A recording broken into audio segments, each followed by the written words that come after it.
April 12, 2021, 6:15 p.m., Colorado Springs, Colorado. A 21-year-old named Elise Miles leaves a community Bible study and never arrives home. Streetlights flicker on. Her phone stops moving near Tejon Street. The trail hardens and goes cold. What happened to Elise Miles? 2 years later, hundreds of miles away in Chicago, a different map will unspool the first real thread. Not today. Not yet. But soon.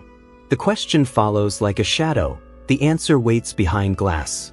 A mother will zoom in and the city will blink back. Sunday light leans through the thin curtains of a small Airbnb south of Grant Park. Laura Miles sits with her laptop balanced on the coffee table, the screen bright enough to sting her eyes. She doesn't blink. She won't give grief that second. The cursor pulses inside the Google Maps search bar. Chicago Police, 1st District. South Michigan Avenue. Directions from here. The blue line coils over the grid like a vein. Mark paces behind her, phone to his ear. His steps are steady, but the worn angle in his shoulders says otherwise. He confirms their appointment with Detective Alvarez, asks about parking, then jots a case number in thick, blocky letters. He used to write softer. 2 years will sand a man down. They're expecting us in an hour, he tells her. We should go. She nods, but she doesn't close the laptop. Zoom out. Zoom in. Street view opens with a soft click, the world turning to stitched photographs and the faint blur of strangers' faces. The little yellow figure drops onto South Michigan, and the scene lifts. Trees rimming Grant Park, buses silvering past. A church front that looks older than the storefronts bracketing it. She drags the mouse left, then right, frame by careful frame. Not hunting, cataloging. The way a registrar counts artifacts after a fire. Mark notices. We can't miss the detective again. Last time, in another city, they arrived late and the desk sergeant shrugged them into a plastic bench. Time wasn't cruel, it was indifferent. Laura keeps moving. The work calms her. She grew up cataloging attendance cards and donation slips, a mind trained to sort and verify. It doesn't make her immune to longing. It gives the longing a checklist. She pans to the curb in front of the church, where 2 figures pass the camera at an angle. A man in a dark jacket walks half a step ahead, chin pitched down. Beside him, a woman in a beige coat holds herself like someone bracing against the wind. The image is soft, a mosaic under glass. But there, near the cuff of her sleeve, a small embroidery catches a lick of afternoon light. A stylized leaf, 3 stitches arcing into a stem. Laura freezes the frame. Breath gathers in her chest and refuses to move. Last Christmas before Elise vanished, they bought matching wool coats from a discount rack, then added leaves to the sleeves by hand, one for Laura, one for Elise, stitching in the late hours while Mark read on the couch. It was a small joke about turning a new leaf after a hard year. The shape is simple, but the placement, the angle, looks right. Her mind argues against it, offers a dozen counterexamples and a wider world. She tightens her jaw, and the arguments slide off. Laura. Mark's voice is softer now. We made a plan. His phone screen lights with a text from Alvarez, confirming 3 p.m. at 1718s, state. Bring printed posters, any timelines or call logs. They have all of it, bound with clips, labeled with dates. Their table at home looks like a field office. They brought the field with them. I know. She forces herself to breathe, returns to the first principle she repeats when panic presses. Confirm, then act. She drags the timeline back 3 frames, then forward 5. The pair remains just outside the clearest angle, faces turned away or caught mid-blur. She checks the metadata pane, notes the capture month and year. The photo update is recent, not from 2021. That both comforts and unsettles her. If Elise is here, she is here now. Is it her? Mark stands behind the couch, hand warm on the backrest. He won't look if she says no. He will look if she says yes. The worst fight of their marriage was about that single word. I don't know. She does and she doesn't. She knows a stitch when she sees one. She knows grief can solder meaning onto coincidence. She knows certainty is a luxury they can't afford to purchase on credit. She pins the location, stars it, writes a note, South Michigan Avenue, leaf cuff. She adds a second star 2 blocks away where a different congregation meets in a stone building that smells, in her mind, like lemon oil and old paper. Then she types a third, Alvarez, 3 p.m. Be punctual. She closes the laptop halfway and sees herself reflected in the black bezel, hair pulled back, face paler than she remembers, a tremor behind the eyes. She straightens. She can be as methodical as any detective when required. She has trained for 2 years without a badge. On the short drive north, the city thins and condenses in equal measure. The lake glints. The park, near empty, opens like a pause. Laura watches the people who do not watch her back. A tourist points toward the skyline. A jogger checks a watch. A bus exhales at the curb. Ordinary life proceeds with clean lines. She rehearses what they'll say at the station, in what order, with what evidence. She lists the weak joins before Alvarez can find them. She plans how she will ask to post flyers near the church without souring the goodwill they might need later. She imagines walking into a sanctuary and finding warmth where she expects indifference. She knows better. She hopes anyway. The turn signal clicks like a metronome. They pass the very block where Street View froze time. Laura does not slow. Not yet. She feels the pull in her ribs, a small gravity. But the plan is a rope around her waist, and she chooses not to cut it in a moving car. They will meet Alvarez. They will move with help, not in the dark. She tells herself this, and the words hold for 3 breaths. At the red light, the cross-street sign comes into view. South Michigan. She looks left. The church steps are empty. A delivery van idles at the hydrant. The driver counts envelopes. The world gives nothing away. After the station, Mark says, reading her eyes instead of the street, "We sweep the area. Together." She nods. The light turns green. The car rolls forward.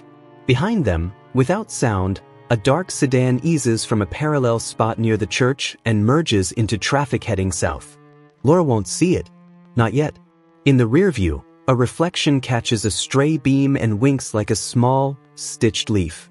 What detail do you trust when the truth still refuses a face? The church on South Michigan looks unassuming from a distance. Flat brick, narrow steps. A modest cross that doesn't try to convince anyone of anything. Inside, a cool hush holds the air in place.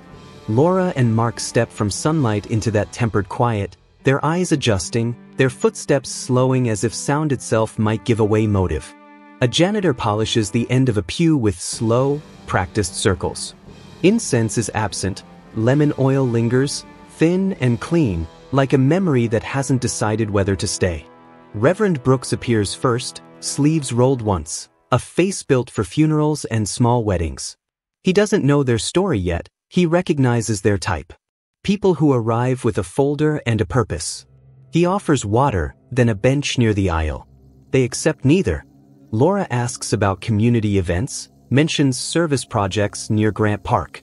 She keeps her tone neutral, as if data could be coaxed by courtesy.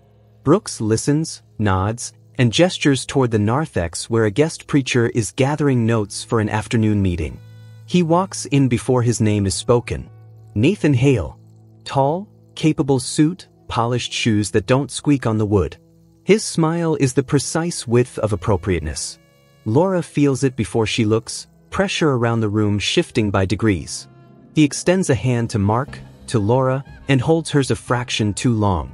In that extra beat, his thumb tightens just enough to register as ownership, then releases. "Welcome," he says, pitching his voice for warmth, not volume. "Brooks tells me you're from out of town." Laura introduces herself, keeps "mother" off the table. Introduces Mark. Gives only what the moment demands. Hale's eyes move like a scanner. Face, folder, wedding bands, scuffed edge on Mark's phone. He notices everything he can count. "We're exploring the neighborhood before our appointment," she says. "Admiring your church. It's true in the way a cover is true. It fits the book while obscuring it." Hale nods with pastoral approval and gestures toward a side chapel. "You're welcome to sit," he offers. "We keep this space open for anyone who needs a quiet minute." They walk with him a few steps.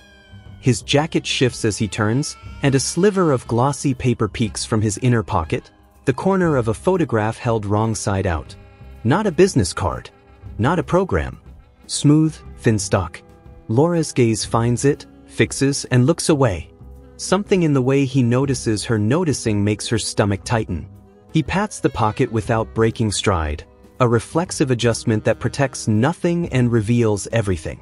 "We've been supporting a discipleship retreat in Hyde Park," he says lightly. "Lots of young adults passing through.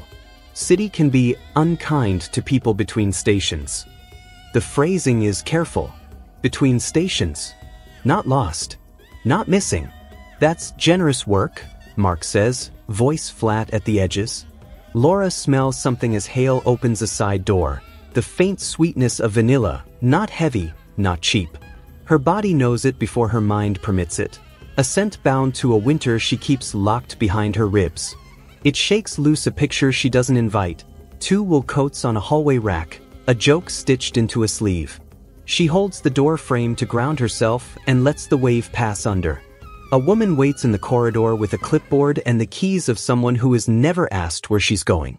Sabrina Cole. She smiles like staff do, efficient, ready to solve the problem she has already named. "We'll be heading out soon," she tells Hale quietly, eyes flicking to Laura and away. "Airport route is clear." He answers with a nod, a pastor giving permission to logistics. The exchange is not suspicious by itself. Bundled with the photograph and the scent, it becomes a braid. Reverend Brooks returns with a pamphlet on volunteer opportunities mid-sentence about a food drive. Laura thanks him, tucks the paper without reading. She has learned to collect things that feel useless now and useful later. Hale has learned to fill a room with reassurance. He pivots to a short prayer, because prayers in this building are reflex and structure. He asks for guidance and peace and the gentle settling of anxious hearts. The phrasing is competent and convincingly ordinary. When he steps forward to embrace Laura, the pressure increases again, friendly, almost protective, and a hair past polite. He breathes in so quietly that only her skin hears it. She steps back first. He laughs once, the way people laugh when the choreography goes off by a count, and his hand rides over the pocket once more. "We should go," Mark says. He isn't asking permission. On the steps, daylight urges Laura to blink. A sedan idles at the curb, Sabrina at the wheel, trunk half open with luggage that looks like it has never seen dirt. Hale emerges behind them with practiced ease, waves a farewell that could be for anyone, and slides into the passenger seat. A thread of vanilla moves through the air as the door closes. Laura doesn't trust sense. She trusts patterns. She watches the car pull into traffic, then looks at her watch, then at the church door, then at the bench where Brooks sets down the pamphlets with a sigh only a pastor would hear. "Alvarez at 3, Mark reminds her, softer now. He knows what she wants to do. He also knows what happens when civilians become their own tail car. She lifts her phone anyway and snaps a single photo of the curb, the plate, the way light hits the chrome. She records the time down to the minute. She says they'll meet the detective first. She means it. She also knows momentum doesn't wait for permission. If the photograph in his pocket has a name, it won't stay silent much longer. The Airbnb sits on a quiet street near the near south side, a row of renovated townhouses sharing the same careful face. Brick repointed to a sheen, black railings, doorbells that light without buzzing. Laura and Mark ease past once, then circle the block and find a legal spot with a view that doesn't scream surveillance. Wind tugs at a street banner. The sky has that flat Chicago brightness that makes edges look sharper than they are. Laura notes the time, the plate number of Sabrina's sedan, the make and model of the luggage, medium hard shells, graphite finish, nothing to snag a glance. Small details keep her steady. They are the handholds she trusts when everything else slips. Sabrina parks across from the stoop and checks her phone only once, long enough for sunlight to wash the screen and hide anything useful. A second woman opens the Airbnb door from the inside and carries out the first suitcase. She's mid-40s, tidy ponytail, sensible sneakers. She moves like someone who does this for work, not panic. Bend, lift, pivot, trunk. The rhythm is practiced. A third case follows, then a garment bag stretched tight over a hanger, zipper tab clicking against the railing as it passes. Everything suggests departures controlled to the minute. Laura's pulse picks up anyway. Controlled departures mean plans. Plans mean routes. Routes can be intercepted. Mark watches the reflections in the window glass instead of the subjects themselves, a habit born from videos and advice buried in forums. "We meet Alvarez first," he says, not as a reminder now but as a lifeline thrown across the front seat. "We don't spook anyone." Agreed. Laura means it. She also knows a window when it opens. Windows are not courteous. They brief, then vanish. Movement at the Airbnb door arrests them both. A young woman steps out with a small backpack and a rolling case. She is in her early 20s, like Elise would be now. Her height is close, her posture similar, shoulders slightly forward, as if attention outdoors stings after too much interior time. For a half second, Laura's body insists it's her, surging warmth and electricity into her limbs before her eyes finish the job. The mouth is different. The brow, the line of the jaw that Elise inherited from Mark, none of it matches. The misalignment isn't cruel, it's clarifying. Relief and grief switch seats inside her. She breathes once, steady, and writes the girl's features into her notes with the same care she used for the license plates. Knowing who someone is not can be a path to who they are. Sabrina takes the backpack, distributes weight in the trunk like a person who counts pounds per wheel, and ushers the girl to the passenger side. Hale appears a beat later at the curb, not from the Airbnb but from the end of the block, as if he had completed a loop to measure time against distance. He doesn't look at the car first. He looks at the windows above it, the corners, the passing faces. Then he nods at Sabrina, a tiny dip that reads like a key turning. It's not a flourish. It's a signal. He slides into the back seat, not the front, closing the door with a pressure that makes almost no sound. Laura can't smell anything from their car, but the memory of vanilla returns unprompted and sits beside her anyway. Mark writes the time again. "Not her," he says, and the words carry the complicated relief of being wrong about pain. He taps the folder on his lap, the one he has stacked in reverse order so the latest page lies on top. "We keep to the plan." The sedan pulls away with the kind of smoothness money buys. Laura waits 2 car lengths, then 3, then turns the key. "We can hold a tail for 4 blocks, she says, and still make Alvarez at 3. She doesn't have to say why. If the car stops near the airport, that's one story. If it stops closer, that's another.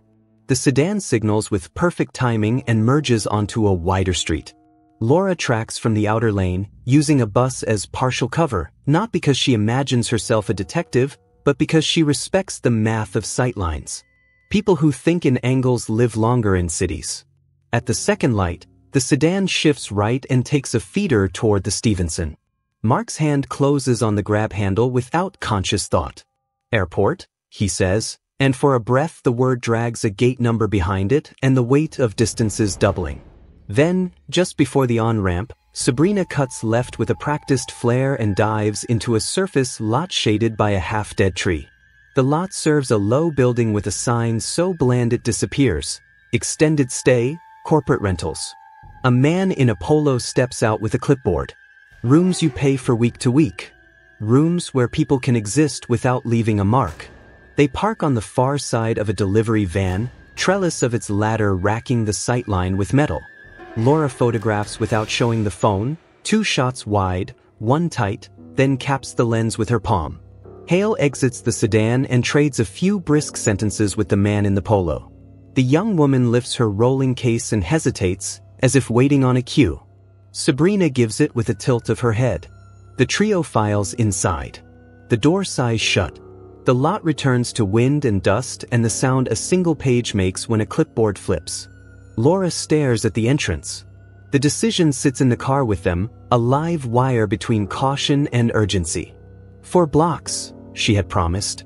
They've spent them. The clock in the dash clicks to 2:31.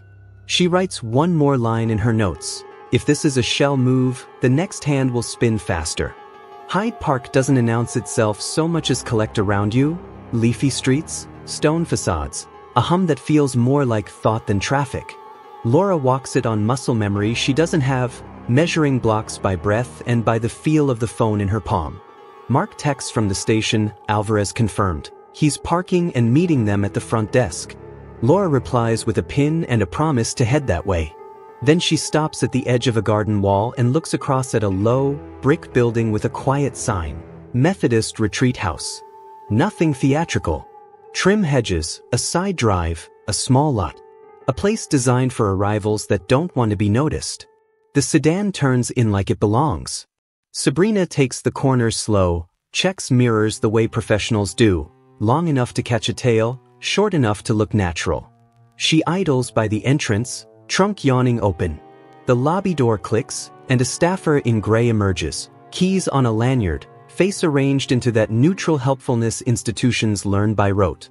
Behind her, a cluster of young adults filters out, each with a carry-on, each dressed in between clothes, hoodies and chinos that erase intention. They move like a choir taught to glide. Laura counts without looking like she's counting. 5, then 6, then a 7th who hangs back as if listening for instructions in the air. Elise steps into view exactly the way a memory would. First in profile, then 3/4, then full, as though the light itself is staging the reveal.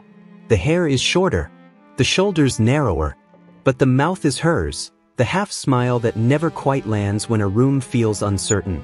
Time splits along a seam Laura has kept stitched by will. Sound rushes out, the day tilts. She does not move. She lets the image burn until she trusts it. Then she pulls breath through her teeth and dials Mark. "Buy the pin I just sent," she says, voice compressed to keep it from breaking. Methodist Retreat House. She's here. She hears his chair scrape tile, the hollow of a doorway, the single syllable, "coming," sent at speed. "Call Alvarez now," she adds, already typing 911 with her other hand. Her reflection in the phone is a stranger with her eyes. Sabrina begins the loading ritual, suitcases aligned, weight balanced, doors staged. Hale isn't visible. He doesn't need to be. Systems run without the architect once they're perfect. The staffer with the lanyard smiles at a joke no one makes. The group of 7 bunches by habit rather than rule. Laura gives the operator the address, the plate, the description, the phrase, adult missing person, possible coercion, the assurance that she will not confront without officers present. Then the assurance falters. Air hardens. Sabrina's hand is on the driver's door and the first suitcase is in. Laura crosses the street before she knows she's moving. Not a sprint, not a charge, just the human refusal to watch a line close. She stays in the open where cameras see, where strangers can witness, where the laws of daylight carry their own small force. "Elise," she says, and the name is both word and signal. 7 heads turn at once toward nothing in particular. One head recognizes the shape of a voice.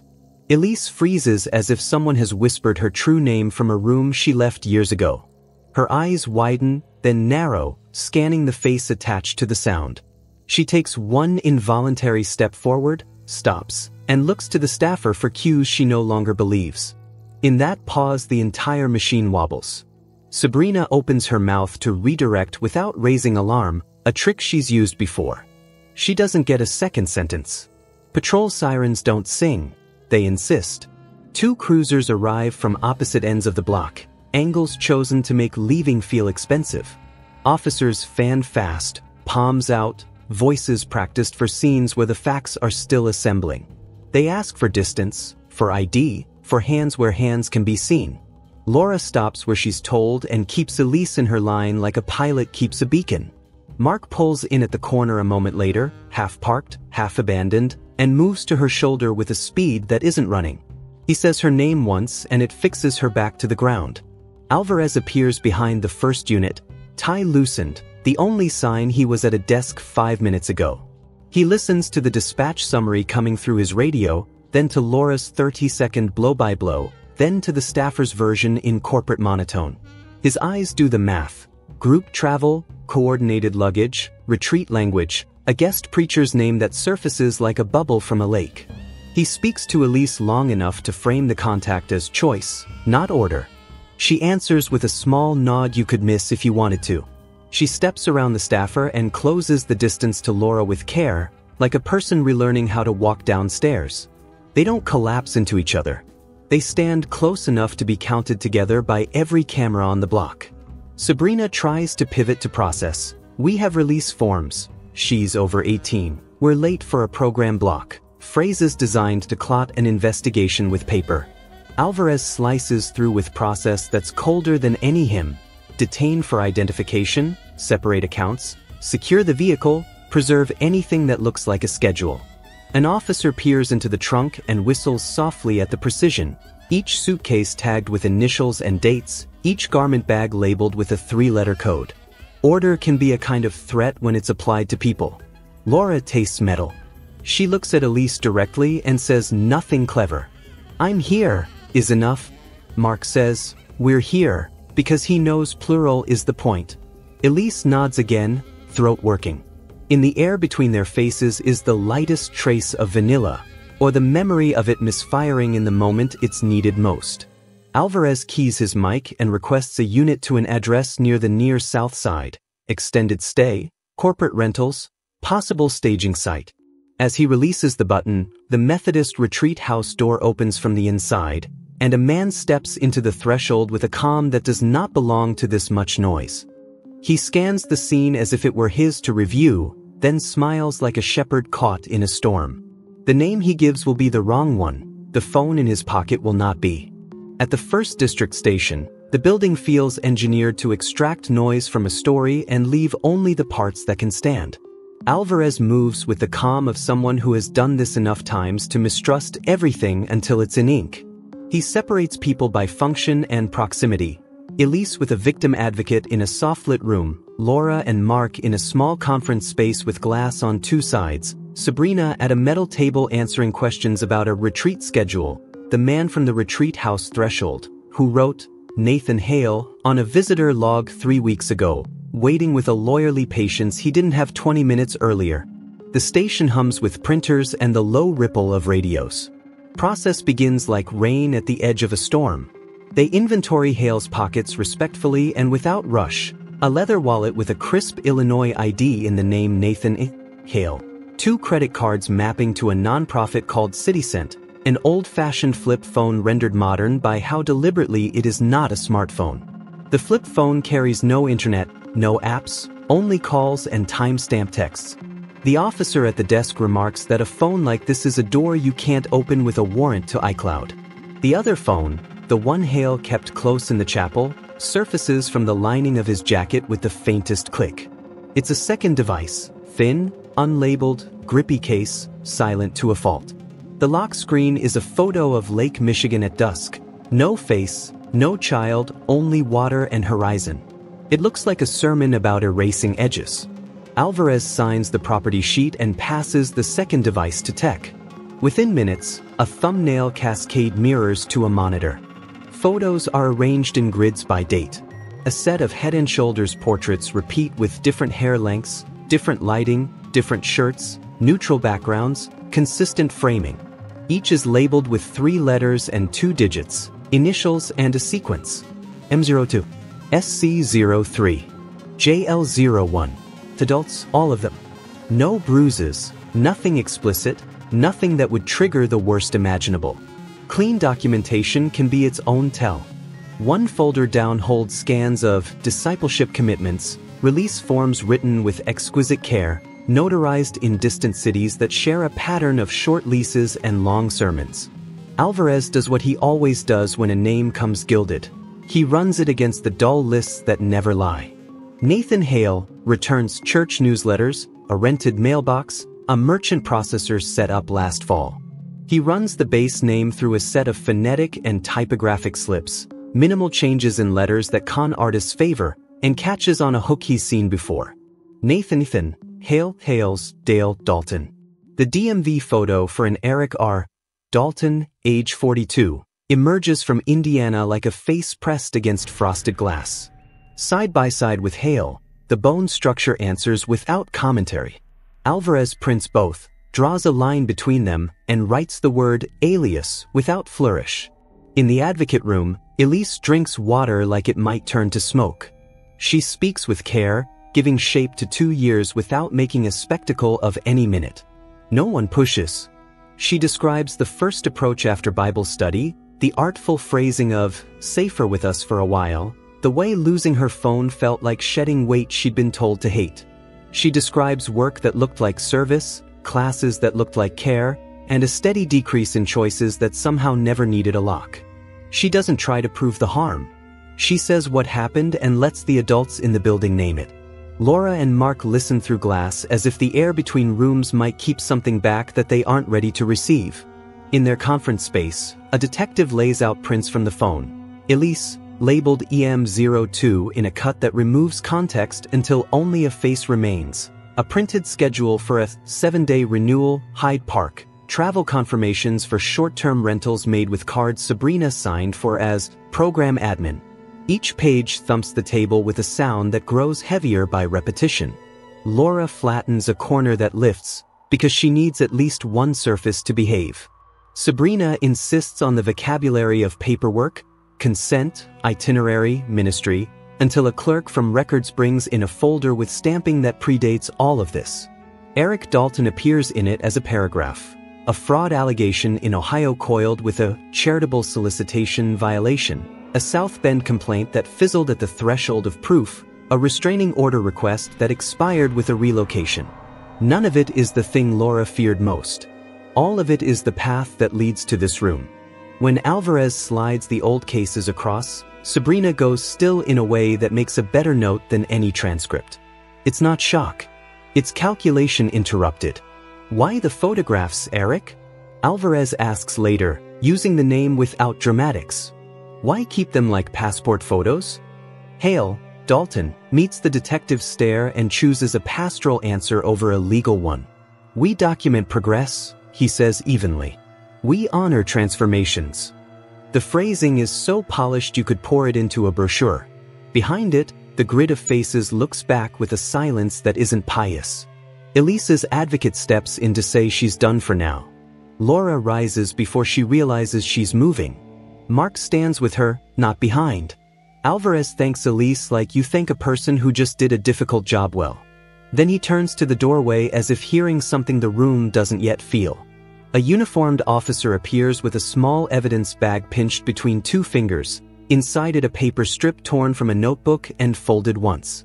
The strip holds 3 columns of initials and dates, and at the bottom a name none of them expect to see paired with a flight number. Night in Chicago folds itself into the windows of the Airbnb, turning the glass into a dim mirror where 3 faces hover in the same small square. Elise sits between Laura and Mark on the couch, her posture held together by intent more than ease. The TV is on without sound. The captions crawl with the kind of updates that make strangers into experts. Mark has made tea he won't drink. Laura keeps a notepad on her knee, not to work but to keep her hands from shaking. The room smells faintly of detergent and city heat. Outside, sirens come and go like weather. Alvarez had left an hour earlier with a box of evidence and a list of warrants fanned out like cards. Eric Dalton was processed under his own name, booked on identity and fraud counts first, while detectives built the larger case brick by patient brick. Sabrina sat longer under the white light of questions, her answers flattening into administrative phrases until she asked for a lawyer and the tape clicked off. It wasn't the shock of a confession that shifted the room. It was the quiet gravity of the records, leases in other cities, notarized commitments with near-identical language, cash movements through shell nonprofits that died and resurrected under slightly altered names. None of it bled. All of it bound. Elise doesn't narrate her 2 years like a performance. She chooses pieces that fit together without force. People, places, a weekly rhythm that disguised constraint as purpose.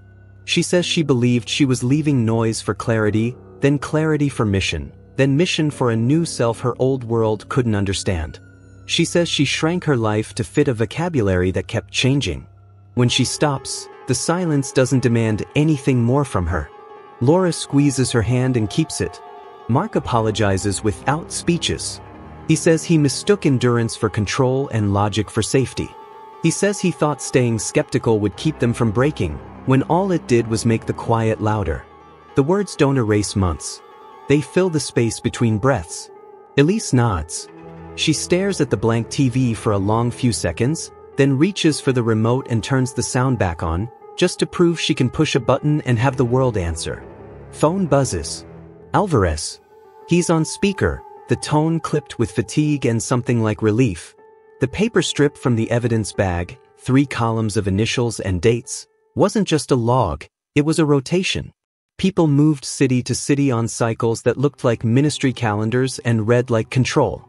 At the bottom, beside a flight number for the following week, 3 letters matched the small codes on the garment bags from the trunk, EM02. It isn't a future booking for Elise. It's a backfill notation. Someone else slotted to take her place in Hyde Park as if people were fixtures you swapped when you redecorated. The shock isn't violent. It's administrative. That is its own violence. Alvarez also has something stranger. In a storage unit tied to CityCent, they found folding tables, pamphlet boxes, and a plastic tote labeled Records, Inactive. Inside, a stack of photos wrapped in a church bulletin from a town near Colorado Springs. Not Elena or Ella, Elise. A shot of her from a winter event, smiling under a paper star, cropped just tight enough to be a template for the passport-style grids that came later. Dalton didn't find Elise in Chicago. He carried her forward from the start like a file name. The circle doesn't close, it reveals itself. Reverend Brooks, when reached, does not protect Dalton. He sounds small on the phone and angry with himself. He signs a statement about a guest preacher who dodged specifics and loved the stage lights a little too much. He hands over a clipboard with sign-in sheets and a copy of a message outline about shepherding the scattered. It read persuasive in a room.